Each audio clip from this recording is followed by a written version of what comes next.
Hello everyone. तो बेटा यहाँ पे ये जो ज्योग्राफी की सीरीज चल रही थी इंडियन ज्योग्राफी, हमने रिवर्स पढ़ना शुरू किया था। हमने नदियाँ पढ़ना शुरू किया था जिसमें हम गंगा रिवर सिस्टम हम कंप्लीट कर चुके थे। ठीक है। दूसरा इंपॉर्टेंट रिवर सिस्टम जो इंडिया में आता है वो आता है आपका इंडस रिवर सिस्टम, है ना। सिंधु प्रवाह तंत्र जो है वो आपका इंपॉर्टेंट है, जो आता है जिस पे आपके काफ़ी सारे क्वेश्चंस बनते हैं। तो इस वीडियो में हम आपका इंडस रिवर सिस्टम जो है वो आपका कंप्लीट करेंगे। अब देखो ये इंडस रिवर सिस्टम, आपको डायग्राम दिख रहा है, आपको पूरा ये मैप दिख रहा है। सारी ही चीज़ें, दोबारा से मैं बोल रहा हूँ, सारी ही चीज़ें जितना इंपॉर्टेंट मैप पे हो सकते हैं, जितना मैप पे समझा सकते हैं, वो सारी चीज़ें मैं आपका मैप पर ही समझाऊंगा ताकि आपको एक एक चीज़ क्लियर रहे, आपको कहीं पे कोई डाउट ना रहे, आपको कहीं पे कोई वो ना रहे। और सारे ऑथेंटिक मैप हैं आपके, जो इंपॉर्टेंट मैप्स हैं, आपको सारी चीज़ें मैप पे दिखेंगी। अब देखो यहाँ पे देखना शुरू करना, ये जो है ना सिंधु प्रवाह तंत्र, इंडस रिवर सिस्टम। अब देखो यहाँ पे 5 से 6 नदियाँ हैं, ये आपको दिख रही है। इधर इंडस रिवर दिख रही है, इंडस के बाद ये झेलम रिवर दिख रही है, इसके बाद चेनाब रिवर दिख रही है, इधर रावी रिवर, इधर ब्यास, और इधर जो है वो सतलज। ये 6 नदियां हैं। ये 6 नदियां मिलके क्या बनाती है? Indus river system. उसके बाद इनकी छोटी छोटी ट्रिब्यूटरीज हैं, सहायक नदियां हैं, वो भी पूरा इस सिस्टम का पार्ट ही हैं। बट ये 6 मेन नदियां हैं जो आपको इंडस रिवर सिस्टम में आपको पढ़नी होती हैं, है ना। इन 6 नदियों पर फोकस होता है। अब देखो एक और चीज मैं आपको बताता हूं, आपने सुना होगा पंजाब, पंजाब, ठीक है। तो देखो ये 5 नदियां हैं ना, ये 5 नदियों वाला जो एरिया है, ये 5 नदियों वाला जो एरिया है, ये एरिया कहलाता है आपका पंजाब। 5 नदियों से मिलकर, या 5 नदियों के बीच में 5 आब, आब यानी कि पानी, तो जो 5 आब से मिलकर आपका बना हुआ होता है उसे हम क्या बोलते हैं?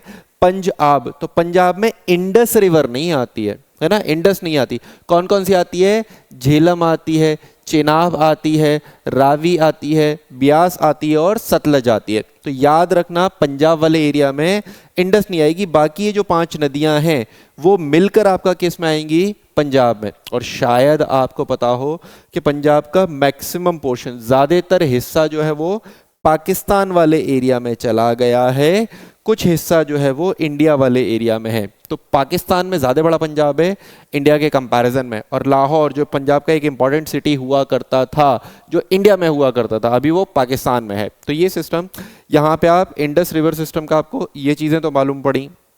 चलो कुछ चीज़ें और बताता हूँ, और ये सारी चीज़ें बेटा नोट्स बना लेना। जितनी भी चीज़ें बोलता हूँ वो बना लिया करो। सारी चीज़ें अगर आपको स्लाइड पे नहीं भी मिलती, ऐसा ज़रूरी नहीं है कि मैं हर पॉइंट स्लाइड पे लिख दूँ। तो जो मैं बोलता हूँ ना, उनके नोट्स बना लिया करो, क्योंकि ये वो इंपॉर्टेंट पॉइंट्स हैं जो आपके एग्जाम में पूछे जाते हैं। ठीक है, आपके लिए इंपॉर्टेंट पॉइंट्स ही यहाँ पे क्लास में डिस्कस होंगे। ठीक है, तो लो पंजाब आपको समझ में आ गया। अब देखो एक और चीज़ समझना पंजाब के अलावा, इंडस रिवर सिस्टम की अगर हम बात करें, है ना। अब देखो पहली नदी हम देखते हैं आपका इंडस, सिंधु नदी, है ना। इंडस जैसे आपका सिंधु। अच्छा ये एक चीज़ और याद रखना, ये वो जो एरिया है ना, ये वाला आपका जो एरिया है इंडस रिवर सिस्टम वाला, ये वो एरिया है जिस एरिया में आर्य, आर्य जो आपके कहाँ से बोलते हैं? यूराल पर्वत श्रृंखला के दक्षिण से, यूराल माउंटेन के साउथ से जो आर्य आए थे, बोला जाता है कि इंडिया में वो जहाँ पर आकर सेटल हुए, जहाँ पर आकर वो बसे थे, वो एरिया आपका कौन सा था? सर वो एरिया था आपका यही इंडस रिवर सिस्टम। ठीक है, और आर्यों ने जो ग्रंथ लिखे, जो बुक्स लिखी, वो क्या है? वेदास हैं। तो पूछा जाए कि कौन कौन सी नदियाँ हैं जिनका चर्चा, जिनकी विवरण आपको वेदों में मिलता है, तो इंडस रिवर सिस्टम की ये जो 6 नदियां हैं ना, इन 6 नदियों का विवरण या चर्चा आपको जो मिलती है, कहाँ मिलती है? आपको वेदों में मिलती है। इस वजह से जो एक क्वेश्चन यहाँ से बनता है वो ये भी बनता है कि हर रिवर का, हर जो नदी है उसका वैदिक नाम पूछा जाता है। या तो पुराना नाम बोल दें, ओल्ड नेम, या वैदिक नेम बोल दें, तो वो हम पुराने नाम या वैदिक नेम भी हम याद रखेंगे। ठीक है, चलो यहाँ तक चीज़ें आपको समझ में आई, आगे शुरू करते हैं। अब देखो ये पहली नदी है इंडस। अब देखो यहाँ से देखना, ये एक नदी निकली इंडस, ये बहती हुई आई, ये बहती हुई आई, और ये आपका पूरा यहाँ पे जाते हुए पाकिस्तान में जाते हुए, और फाइनली आपका ये यहाँ जाते हुए ख़त्म हो गई, है ना। ये आपको पूरा इंडस रिवर दिखा, इंडस रिवर जो मैंने आपको बनाया। अब देखो ये निकली कहाँ से, ओरिजिनेट कहाँ से हुई? सर ये तिब्बत से शुरू हुई, तिब्बत से शुरू हुई। कैलाश मानसरोवर सुना होगा, कैलाश पर्वत से शुरू होती है ये आपका इंडस रिवर। इंडस रिवर शुरू कहाँ से होगी सर? कैलाश से शुरू होगी इंडस रिवर। खत्म कहाँ होती है?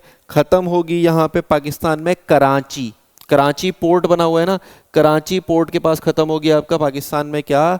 इंडस रिवर खत्म होगी। तो याद रखना कि इंडस रिवर कहाँ से? तिब्बत से शुरू हुई और कहाँ खत्म हुई? आपका कराची पे। टोटल लेंथ की अगर मैं बात करूं तो आपका 2800 किलोमीटर से ज़्यादा इसकी लेंथ है ना, 2800 किलोमीटर, 2800 किलोमीटर की लेंथ है। लेकिन इंडिया में कितना बहती है? इंडिया में बहती है आपका 712 किलोमीटर। अब देखो यहाँ पे देखो, ये क्योंकि तिब्बत से शुरू हुई, कुछ हिस्सा कश्मीर वाला जो है वो इंडिया में आया, बाकी हिस्सा कहाँ चला गया? पाकिस्तान में चला गया। तो इसकी लंबाई तो लगभग 3000 के आसपास जा रही है, लेकिन इंडिया में जो ये फ्लो कर रही है वो कितना फ्लो कर रही है? सिर्फ 712 किलोमीटर ये फ्लो करती है आपका इंडिया में। ठीक है, तो समझ में आया कहाँ से ओरिजिनेट हुई है आपका? तिब्बत कैलाश मानसरोवर से ओरिजिनेट हुई। इसका मुहाना या माउथ कहाँ है सर? माउथ है कराची में, कराची में इसका माउथ है। और ये आपका कितनी लंबी है? 2800 किलोमीटर है। इंडिया में कितनी बहती है? 712 किलोमीटर ये इंडिया में बहती है। यहाँ तक समझ में आया? ये सारे पॉइंट समझ में आए? चलो उसके बाद अब यहाँ पे देखो अगला पॉइंट। अगला पॉइंट क्या है?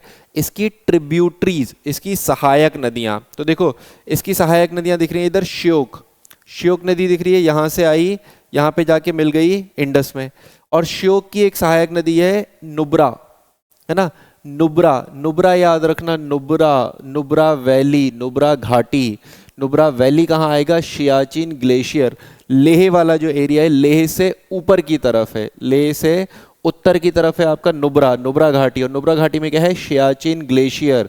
सियाचिन ग्लेशियर मैंने कई बार बताया था कि दुनिया का हाईएस्ट बैटलफील्ड, दुनिया में सबसे ऊंचाई पर जो युद्ध हुआ है वो कहाँ हुआ है? सियाचिन ग्लेशियर पे। ऑपरेशन भी मैंने बताया था, ऑपरेशन मेघदूत करके था जो युद्ध हुआ था भारत पाकिस्तान के बीच में। तो देखो श्योक, नुब्रा, गिलगिट जो है ये भी सहायक नदी है किसकी? इंडस की। स्वाट करके लिखी हुई है, काबुल करके लिखी हुई है, ये किसकी सहायक नदियां हैं? इंडस की। इधर जस्कर लिखी हुई है, जस्कर जो है सहायक नदी है किसकी?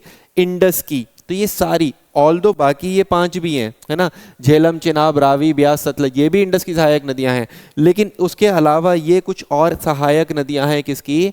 इंडस की। सिंधु नदी की सहायक नदियां पूछा जाए, नुब्रा, श्योक, गिलगिट, स्वाट, जस्कर, काबुल, उसके अलावा रावी, ब्यास, सतलज, चिनाब, झेलम, ये सारी सहायक नदियां हैं किसकी? इंडस की, सिंधु नदी की। ठीक है, चलो अब यहाँ सिंधु नदी के बारे में कुछ चीज़ें और देखना कि सिंधु नदी पे एक ग्लेशियर है, वो उससे निकलती है। उस ग्लेशियर का नाम क्या दे रखा है आपको? बोकारोचू, है ना, बोकारचू, बोकारचू करके ग्लेशियर है जो कैलाश पर्वत में ही है जहाँ से सिंधु निकलती है।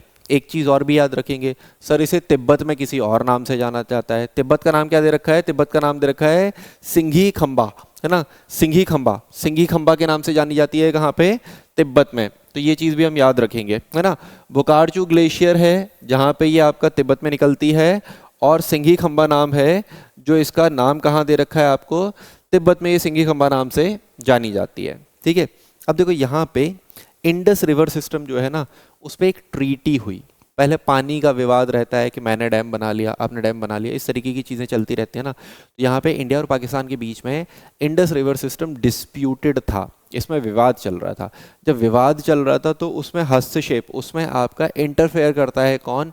World bank. और वर्ल्ड बैंक इंटरफेयर करके एक ट्रीटी करवाता है जिसे हम इंडस रिवर ट्रीटी के नाम से भी जानते हैं, जिसे हम सिंधु आपका समझौते के नाम से भी जानते हैं। तो इंडस रिवर वाटर ट्रीटी जो है वो कब हुई? 1960 में, 1960 में हुई Indus river water treaty.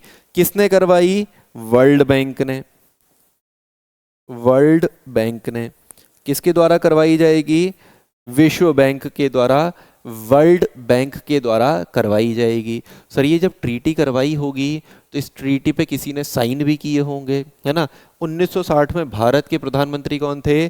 Pandit Jawaharlal Nehru. तो पंडित जवाहरलाल नेहरू जी ने साइन किए। और पाकिस्तान की तरफ से किसने किए? अयूब खान ने। पाकिस्तान की तरफ से किसने किए? अयूब खान ने। याद रखना। ट्रीटी करवाई किसने? वर्ल्ड बैंक ने। भारत की तरफ से हस्ताक्षर किसने किए? पंडित जवाहरलाल नेहरू ने। पाकिस्तान की तरफ से किसने हस्ताक्षर किए? अयूब खान ने। कह सकते हो कि पाकिस्तान के उस समय के प्रधानमंत्री कौन थे? अयूब खान थे। सर इस ट्रीटी में क्या बोला गया है ना? इस ट्रीटी में इंडस रिवर सिस्टम की जो ट्रीटी थी, सिंधु जो आपकी समझौता था, उसमें क्या बोला गया? उसमें बोला गया कि उत्तर की तरफ की तीन नदियां, उत्तर की तरफ की तीन नदियां कौन सी है? सिंधु, झेलम और चेनाब। बोला उत्तर की तरफ की तीन नदियां जो हैं, और नीचे की तरफ कौन है? रावी, ब्यास और सतलज। बोला उत्तर की तरफ जो तीन नदियां हैं उसका 80% पानी, 80% पानी जो यूज इस्तेमाल करेगा वो करेगा पाकिस्तान, और 20% पानी इस्तेमाल करेगा इंडिया, भारत। दक्षिण की तरफ की तीन नदियां, इनका 80% पानी इस्तेमाल करेगा कौन? इंडिया, भारत, है ना। और इसका 20% पानी इस्तेमाल करेगा कौन? पाकिस्तान। ये था सिंधु जल समझौता। Sindhu Indus Indus river water treaty था कि ऊपर की तीन नदियां चेनाब, झेलम और इंडस, CJI से याद रखेंगे। CJI का 80% पानी कौन यूज करेगा? पाकिस्तान। RBS का 80% पानी कौन यूज करेगा? इंडिया यूज करेगा। ये आपका जो है समझौता हुआ था, जिसे हम क्या बोलते हैं? Indus river system. आपके जो स्टेट के एग्जाम होते हैं उसमें एक एक पॉइंट पूछा गया है। पाकिस्तान के प्राइम मिनिस्टर का नाम पूछा गया था, इंडिया के प्राइम मिनिस्टर का नाम पूछा गया था। पूछा था किसने करवाई थी?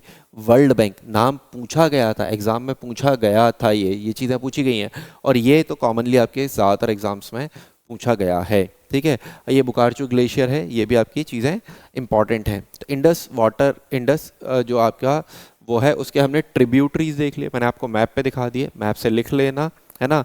मैप पे लिखने में ज़्यादा इजी रहता है कि हम लेफ़्ट और राइट करके लिख देते हैं। Left bank tributary, right bank tributary, ऐसे करके हम लिख देते हैं, है ना। दाईं हाथ की सहायक नदियाँ और बाएं हाथ पे सहायक नदियाँ, ये मैप पे देख के लिखोगे ज़्यादा इजीली आप कर पाओगे, और क्वेश्चन अगर आता है तो आप डील भी कर पाओगे। तो ये चीज़ आपको यहाँ तक समझ में आई, है ना। इंडस। अब इंडस के बाद ही आपका एक और नदी है जो आपको यहाँ पे मैं दिखाता हूँ। इंडस, सिंधु के जस्ट नीचे एक सहायक नदी दे रखी है आपको, जो कौन सी है? आपका झेलम, है ना। यहाँ पे एक नदी दे रखी है आपको, झेलम नदी। ये देखो झेलम नदी दे रखी है, यहाँ से ये बहती हुई जा रही है, और ये फाइनली यहाँ आके चेनाब में मिलेगी। चेनाब में मिलने के बाद ये यहाँ आके सिंधु में मिल जाएगी। तो ये आपको दिख रही है पूरी नदी है, कौन सी है? आपका झेलम नदी। ठीक है, झेलम नदी। अब देखो झेलम नदी जो है ना, झेलम नदी के बारे में हम क्या याद रखेंगे? सर झेलम नदी जो है वो कहाँ से निकलती है? वो निकलती है बैरीनाग या शेषनाग से निकलती है ना। झेलम नदी कहाँ से निकलती है?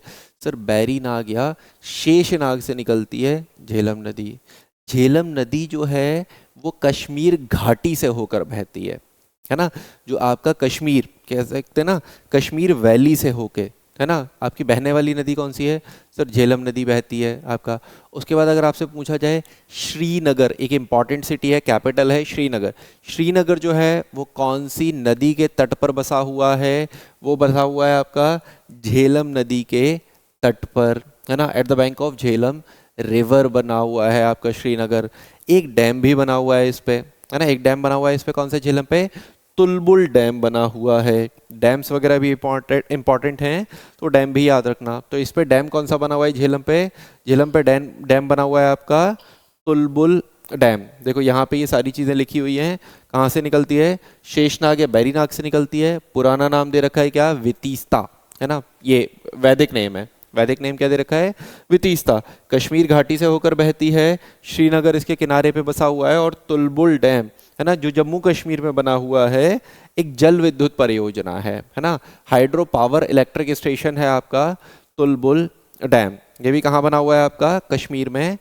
किस नदी पे? झेलम नदी पे। छोटे छोटे इंपॉर्टेंट पॉइंट्स हैं, इन्हीं पॉइंट से क्वेश्चन बनते हैं, ये पॉइंट्स कर लेना इंपॉर्टेंट है। ठीक है, अगली नदी की अगर मैं बात करूं तो देखो अगली नदी में फिर से बोलता हूं, झेलम के बाद अगर हम आते हैं तो अगली जो रिवर है ना, देखो यहाँ झेलम, झेलम के बाद ये है आपका चेनाब नदी।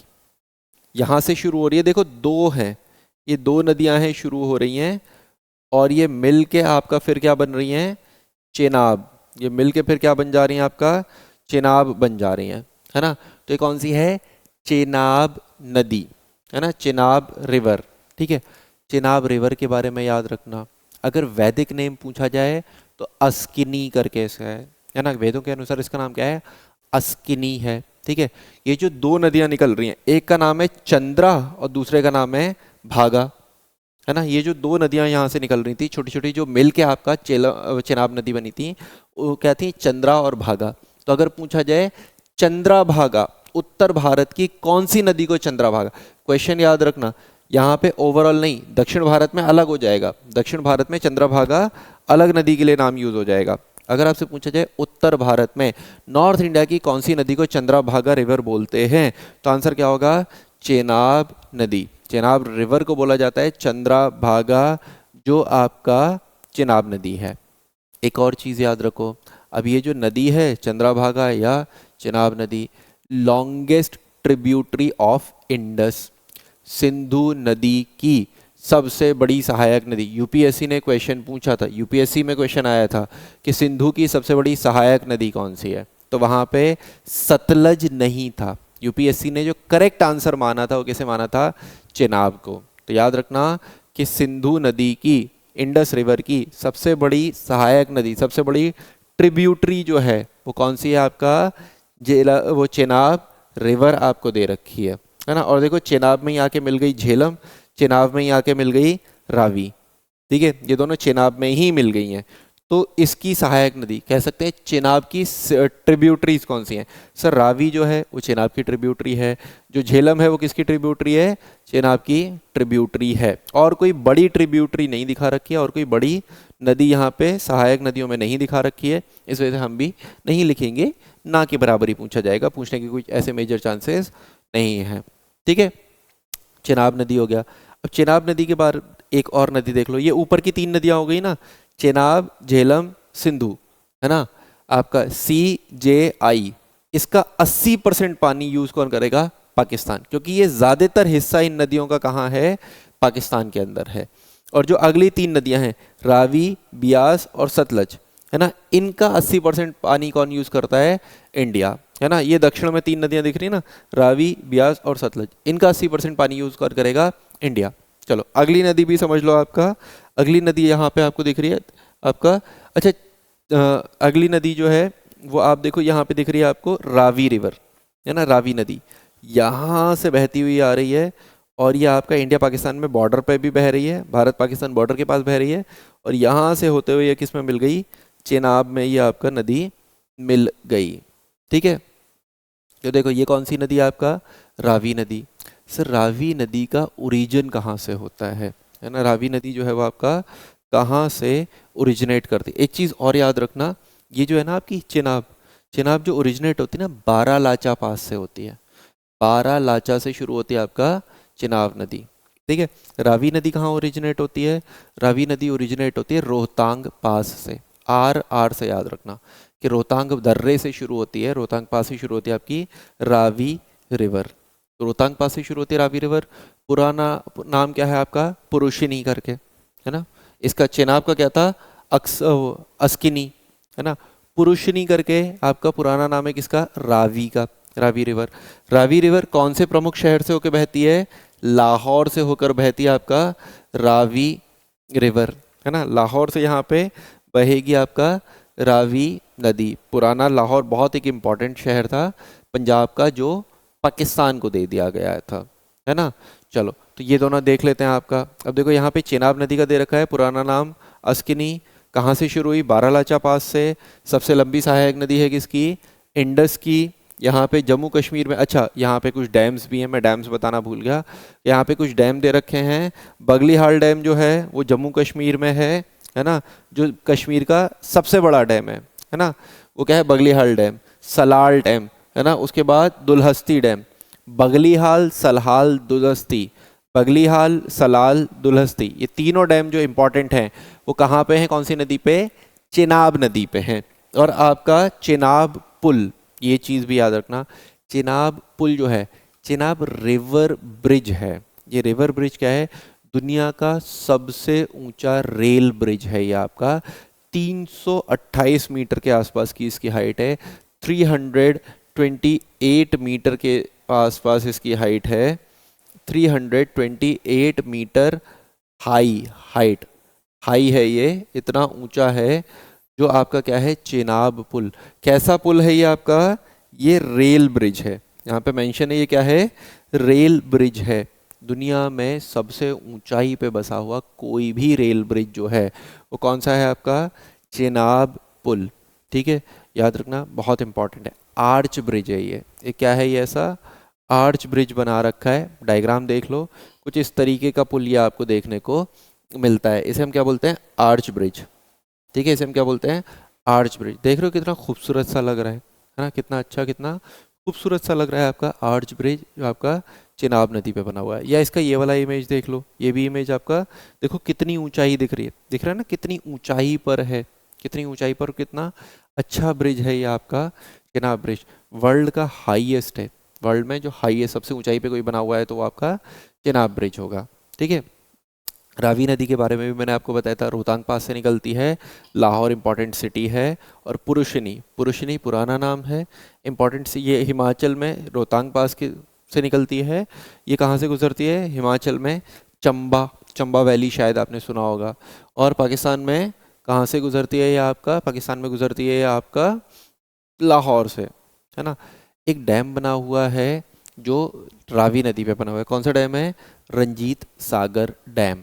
ठीक है, एक इंपॉर्टेंट डैम है रंजीत सागर डैम बना हुआ है जो आपका मल्टीपर्पज़ है, इरिगेशन के लिए भी और आपका उसके लिए भी, इलेक्ट्रिसिटी दोनों के लिए यूज़ होता है आपका। इसी वजह से मल्टीपर्पज़ प्रोजेक्ट है, बहुउद्देशीय योजना है आपका ये, है ना। और इससे एक लेक बनती है जो क्या है आपका, इस लेक का नाम क्या है आपका, रंजीत सागर, है ना, जिस लेक का नाम क्या है, रंजीत सागर लेक।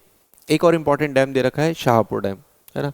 ये दो डैम याद रखना आपका, कौन सा, रंजीत सागर जो आपका उस पे जो कश्मीर में आएगा, पंजाब में आएगा, और दूसरा शाहपुर डैम, है ना। ये दो इंपॉर्टेंट डैम्स हम याद रखेंगे जो कौन सी नदी पे हैं, चिनाब नदी पे। ठीक है, रावी नदी पे, सॉरी रावी नदी पे हैं। ठीक है, अगली नदी हम देखेंगे बियास, बियास नदी है, यहाँ बारालाचा पास से निकल रही है, बारालाचा दर्रा, सॉरी यहाँ पे रोहतांग पास से निकल रही है।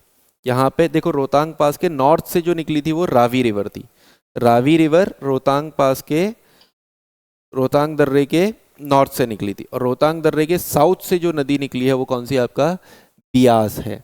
ब्यास रोहतांग दर्रे के साउथ से निकलती है। ब्यास का पुराना नाम क्या है, बिपासा। ब्यास नदी का ओल्ड नेम क्या है, वैदिक नेम क्या है, तो ब्यास नदी का वैदिक नेम है आपका बिपासा, है ना। उसके बाद ये जो नदी है वो अमृतसर के पास से बहती है ना, और अमृतसर के पास से बह के ये जो है वो किस में मिल जाती है, सतलज नदी में ये मिल जाती है। तो ये सतलज नदी की सहायक नदी है, सतलज की जो ट्रिब्यूटरी है वो क्या है, ब्यास रिवर। सतलज नदी की जो ट्रिब्यूटरी है वो क्या है, ब्यास रिवर। ब्यास रिवर पे भी एक डैम बना हुआ है, ये डैम भी देख लेते हैं, पोंग डैम, है ना। तो पोंग डैम जो है वो कौन सी नदी पे है, ब्यास नदी पे बना हुआ है आपका पोंग डैम। तो ये आपका याद रखना, है ना। पुराना नाम बिपासा, कहाँ से उद्गम होता है, रोहतांग पास, साउथ से। एक पोंग डैम बना हुआ है जो महाराणा प्रताप सागर बनाता है ना। और यहाँ पे क्या है आपका, ये सहायक नदी है, ट्रिब्यूटरी है किसकी, सतलज की। ठीक है, अब लास्ट में सतलज रिवर के बारे में और देखते हैं। अब देखो सतलज रिवर, सतलज नदी, यहाँ पे कैलाश मानसरोवर तिब्बत, तिब्बत कैलाश मानसरोवर में एक ताल है राकस ताल, है ना, एक ताल है राकस ताल, राकस ताल से निकलती है सतलज, है ना। तिब्बत में फ्लो होते हुए इंडिया आएगी, इंडिया आएगी कहाँ पे, हिमाचल प्रदेश में। जब हमने हिमालयास पढ़े थे तो हिमाचल प्रदेश में एक हमने दर्रा पढ़ा था, हिमाचल में एक पास पढ़ा था, सिपकी ला पास। सिपकी ला पास से इंडिया में एंटर होती है, सिपकी ला पास से इंडिया में एंटर होती है कौन सी, सतलज नदी। सतलज रिवर सिपकीला पास से इंडिया आती है, इंडिया में बहती है लुधियाना, लुधियाना के पास, है ना। लुधियाना के पास से आपका फाइनली पाकिस्तान में चली जाती है। और जहाँ पे ये सारी नदियाँ मिल जाती हैं, ये सारी नदियाँ जहाँ पे मिल जाती हैं उसे हम क्या बोलते हैं, पंच नद। और ये पंच नद जाके मिल जाती हैं किससे, इंडस रिवर से। तो देखो ये झेलम, चिनाब, रावी, ब्यास और सतलज, ये पांचों जाके जहाँ पे मिल गई उस पॉइंट को हम क्या बोलते हैं, पंचनद। और ये पंचनद जाके क्या मिल जाती है आपका, पंचनद जाके मिल जाती है आपका कहाँ पे, इंडस रिवर में। ठीक है, चलो यहाँ तक समझ में आया। अभी जो सतलज नदी है ना, सतलज नदी पे यहाँ पे पाकिस्तान जाने से पहले यहाँ पे सतलज नदी पे जहाँ ब्यास मिलती है वहाँ पे एक बैराज है। देखो यहाँ पे मैं बनाता हूँ, जहाँ पे ब्यास नदी सतलज को पे मिलती है वहाँ पे एक बैराज है। बैराज क्या है, उसका नाम है हरिके बैराज। और हरिके बैराज से एक कैनाल निकलती है, हरिके बैराज से एक कैनाल निकलती है, एक नहर निकलती है जिसे हम क्या बोलते हैं, इंदिरा कैनाल। जिसे हम पहले राजस्थान कैनाल बोलते थे, बाद में नेम चेंज करके क्या बोल दिया, इंदिरा कैनाल। कहाँ से निकलती है, हरिके बैराज से सतलज नदी पे।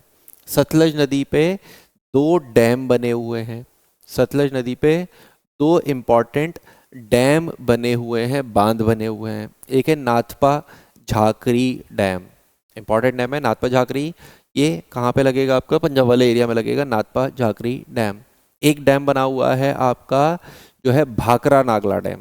भाखरा नागला डैम बहुत इंपॉर्टेंट है, इंडिया का दूसरा सबसे ऊंचा डैम। भारत का सबसे ऊंचा डैम है तेहरी डैम, है ना, 261 मीटर की ऊंचाई है। भारत का दूसरा सबसे ऊंचा डैम 225 मीटर की ऊंचाई है, वो क्या है आपका, भाखड़ा नागला डैम। दो डैम है भाखड़ा और नागला, जिन्हें मिला के हम क्या बोलते हैं, भाखड़ा नागला डैम बोलते हैं। ठीक है, भाखड़ा नागला डैम आपका पंजाब, हरियाणा और दिल्ली विल्ली वाला जो एरिया है ना, सबको वाटर प्रोवाइड करता है, पीने का पानी प्रोवाइड करता है। ये आपका हरियाणा को भी देता है, पंजाब को भी देता है, और हिमाचल और दिल्ली वाले एरिया को भी देता है। ये पीने का पानी देता है। पीने का पानी हम यहाँ से लेते हैं, कहाँ से, भाखड़ा नागला डैम से, जो भारत का सबसे बड़ा डैम है। याद रखना, भारत का सबसे ऊंचा डैम तेहरी डैम, भारत का दूसरा सबसे ऊंचा डैम भाखड़ा नागला डैम, भारत का सबसे बड़ा डैम है ना, बिगेस्ट डैम ऑफ इंडिया, ये क्या है, आपका भाखड़ा नागला डैम है। तो ये चीज़ें याद रखना, ये क्वेश्चन आते हैं, इसमें कंफ्यूज मत होना। बहुत आराम से मैं ये चीज़ आपको समझा रहा हूँ। देखो ये चीज़ें मैं आपको, सतलज नदी राकस्ताल से निकलती है, इसका जो डैम है भाखड़ा नागला डैम बना हुआ है। भाखड़ा नागला डैम क्या है, गोविंद सागर लेक बनाता है। भाखड़ा नागला डैम क्या है आपका, हरियाणा, पंजाब और आपका जो ये वाला एरिया है हिमाचल प्रदेश, इससे आपका पानी देता है ना। इन तीनों से मिलता है आपका ये गोविंद सागर लेक। तो ये आपका तीनों के ही जो वाटर रिक्वायरमेंट्स उन्हें पूरा करता है। भाखड़ा नागला डैम भारत का दूसरा सबसे ऊंचा डैम है, 225 मीटर की ऊंचाई है ना। और एक डैम और बताया मैंने हिमाचल प्रदेश में, नाथपा जाकरी डैम। ठीक है, तो एक इंपॉर्टेंट डैम्स थे, वो सारे हमने यहाँ डिस्कस किए। एक चीज़ और हम डिस्कस कर लेते हैं, आपका क्या, इंदिरा कैनाल, है ना, या राजस्थान कैनाल हम इसे पहले बोलते थे, बाद में नेम चेंज करके हमने क्या बोल दिया इसे, इंदिरा कैनाल। कहाँ से निकलती है, सतलज नदी से। सतलज नदी से हरिके बैराज से निकलती है आपका इंदिरा कैनाल। ठीक है, और ये क्या है आपका, इरिगेशन पर्पज से बनाई गई थी, भारत की सबसे लंबी कैनाल है ना, लॉन्गेस्ट आपका कैनाल ऑफ इंडिया। ठीक है, भारत की सबसे लंबी जो नहर है वो क्या है, इंदिरा कैनाल। पहले राजस्थान कैनाल के हम इसे नाम से जानते थे, और इसी की वजह से आपका जो भी राजस्थान वाला एरिया है, जो भी मरुस्थल वाला एरिया है, वहाँ पे खेती वगैरह वाली चीज़ें जो है वो होती हैं। ठीक है, तो ऑलमोस्ट इतना ही रखते हैं हम इंडस रिवर सिस्टम में। इससे ज़्यादा इंडस रिवर सिस्टम में आपसे नहीं पूछा जाएगा, इतना मोर देन सफिशिएंट है आपका इंडस रिवर सिस्टम के लिए। ठीक है, तो इस वीडियो को हम लोग यहीं तक रखते हैं। अगले वीडियो में जो नर्मदा या साउथ इंडिया की जो बाकी नदियां हैं, वो सारी नदियां हम आपका कवर करेंगे। ठीक है, चलिए मिलते हैं आपसे नेक्स्ट वीडियो में।